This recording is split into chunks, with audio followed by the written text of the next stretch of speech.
ikhtiarnya lah ya, ada kayak beberapa panduan ataupun tips gimana biar bisa chance-nya lebih banyak anak perempuan gitu, maksudnya lebih mengarah ke sana. Kita ikutin aja gitu, jadi cuman ikutin pedoman dari Opjin dari sini aja sih, dari Brawijaya. Sisanya berdoa aja gitu kan, kayak ya semoga kesampaian, tapi kalaupun nggak kesampaian juga nggak masalah gitu, yang penting kita rencanakan punya 2 anak gitu. Terus alhamdulillah ternyata bener kesampaian anak perempuan.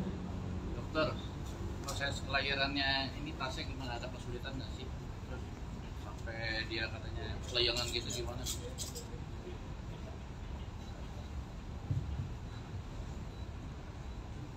Ya, assalamualaikum warahmatullahi wabarakatuh. Selamat pagi, Bu Tasya, Bapak Randi, dan juga rekan-rekan media. Mungkin kalau tadi mengutip ceritanya Ibu Tasya, 2 kehamilan, 2 cerita yang berbeda banget ya Bu ya, yang satu dan yang kedua.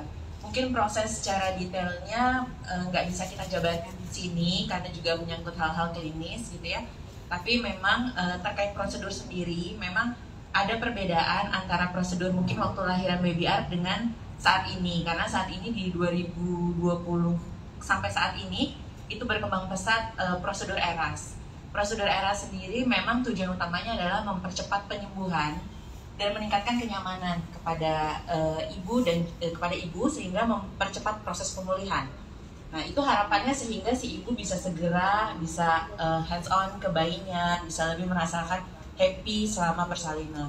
Tapi tentunya apa yang terjadi tergantung dari respon klinis dan juga penilaian dokter saat itu. Nah, mungkin hal tersebut tidak bisa secara detail kita gambarkan di sini, tapi pada prinsipnya semua yang berjalan dengan dalam proses kelahiran bahkan kehamilan ya, dalam kehamilan Ibu Tasya ini, kalau menurut cerita Dr. Novan, spesialis Opjin konsultan fetal maternal kami, Ibu Tasya ini adalah tipikal ibu muda pasien cerdas, jadi dan kooperatif.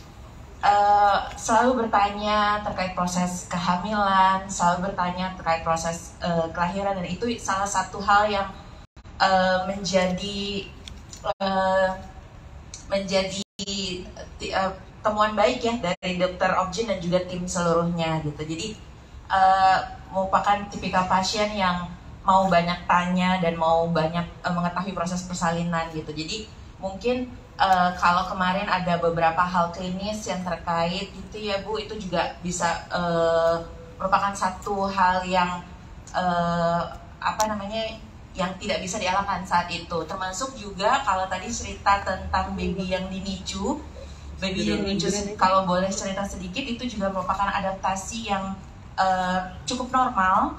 Ada sekitar 10% dari seluruh kelahiran di dunia yang untuk beberapa bayi yang pada saat lahir itu adaptasinya perlu dibantu, dan alhamdulillah karena memang prosesnya juga langsung bisa kita bantu saat itu, dinicu juga. Jadi hitungannya hanya kalau nggak salah 3 jam ya Bu, kalau nggak salah 3 jam pakai alat bantu nafas. Yes. Terus habis itu setelahnya udah enggak, cuma tinggal diobservasi aja. Betul, jadi ketepatan penanganan pada saat di awal itu yang menjadi kunci sebenarnya percepatan. Jadi alhamdulillah kalau biasanya bayi-bayi yang lain itu yang adaptasinya mungkin bisa harus dibantu sekitar 12-24 jam, baby Safa bisa kemarin melewati itu cuma hanya 3 jam. Dan itu mungkin terkait juga dengan persiapan Ibu Tasya sendiri juga dari sisi psikis dan juga fisiknya yang mungkin sudah proper untuk selama kelahiran ini. Pak, tapi sempat tadi nggak sih Kak, atau panik mungkin saat baby masuk ruang NICU?